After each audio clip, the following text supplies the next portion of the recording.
Hello दर्शकों, मेरा नाम है मोहिनी और इस चैनल के माध्यम से मैं अच्छे विचार और अच्छी सोच से रिलेटेड कुछ कथाएं आपके सामने प्रस्तुत करना चाहती हूँ। तो आज की जो कथा है मैंने बचपन में कहीं पढ़ी थी और वो मैं आपके समक्ष प्रस्तुत करना चाहती हूँ। किसी एक राज्य में बहुत पहले एक सन्यासी रहा करता था जो बहुत गुणी था।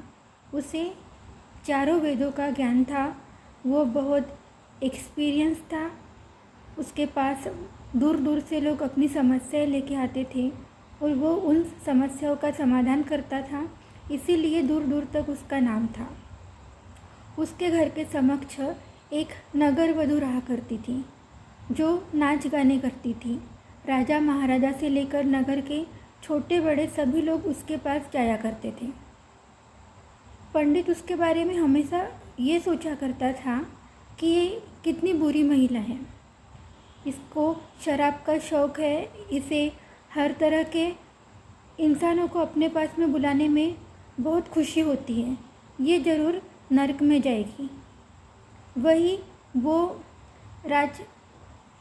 राजनर्तकी या नगर वधू जो भी थी, वो ये सोचती थी कि ये सन्यासी कितना अच्छा है, इसे चारों वेदों का ज्ञान है, ये कितना महान है और ये ज़रूर स्वर्ग में जाएगा क्योंकि ये लोगों का भला करता है।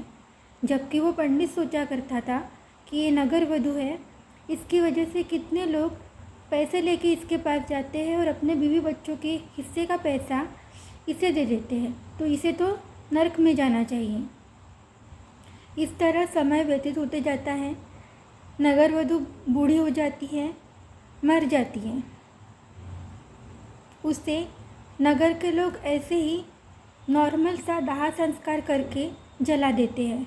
जबकि जब पंडित जी की मृत्यु होती है तो उन्हें चिता पर लिटाया जाता है, घी से उनका दाह संस्कार किया जाता है, गंगा में उनकी अस्थियों को प्रवाहित किया जाता है। दोनों को मरने के बाद चित्रगुप्त यमराज के पास लेकर जाते हैं। यमराज के पास जाने पर यमराज उस नगर वधू को कहते हैं कि तुम्हें स्वर्ग में जाना होगा तथा उस पंडित जी से कहते हैं कि आपको नरक में जाना होगा। तब पंडित जी बहुत गुस्सा होते हैं। वो कहते हैं कि इसने ज़िंदगी भर केवल व्यभिचार किया है, इसे तो नरक में जाना चाहिए और मैंने तो जीवन भर प्रभु का नाम स्मरण किया है, मैं तो स्वर्ग का हकदार हूँ, पर ऐसा क्यों हुआ। तब यमराज कहते हैं कि पंडित जी, आपने जीवन भर अपने शरीर से हमेशा प्रभु का स्मरण किया है, इसीलिए आपको आपके शरीर के रूप से अच्छी गति मिली। मरने के बाद आपको चिता पर रखा गया, घी से आपका दाह संस्कार किया गया तथा अग्नि में आपकी अस्थि अच्छी तरह से जलने दी गई। उसके बाद आपको श्राद्ध पिंड तर्पण करके भूतल से आज़ाद कर दिया गया। जबकि ये जो नगर वधू थी, इसे सिर्फ सिंपल सा साधारण सा दाह संस्कार कर दिया गया, इसकी अस्थियाँ भी कहीं प्रवाहित नहीं की गई तथा इसे इसके शरीर के अनुसार इसकी गति मिल गई। लेकिन आप दोनों की सोच बहुत अलग थी। ये उतने व्याभिचार वाले वातावरण में रहने के बावजूद भी आपके बारे में हमेशा अच्छा सोचती थी। ये सोचती थी कि ये पंडित जी कितने महान हैं, ये लोगों का कितना भला करते हैं, इन्हें तो स्वर्ग में गति मिलेगी। वो नगर वधू होने के बाद भी उसके विचार इतने पवित्र थे तथा आप पंडित होने के बावजूद भी उस नगर वधू के बारे में ये सोचते थे कि ये तो नगर वधू है, ये लोगों के पैसे लेती है तथा लोग अपने बीवी बच्चों के हिस्से का पैसा भी इसे दे देते हैं।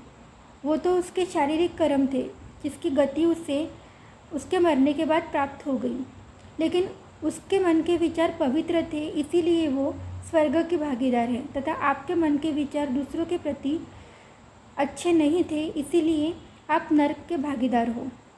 ये थी आज की कहानी। इससे हमें ये सीख मिलती है कि हमें हर क्षण अपने विचार अच्छे रखने चाहिए ताकि अच्छे विचारों से अपनी अच्छी गति का निर्माण हम कर सकें।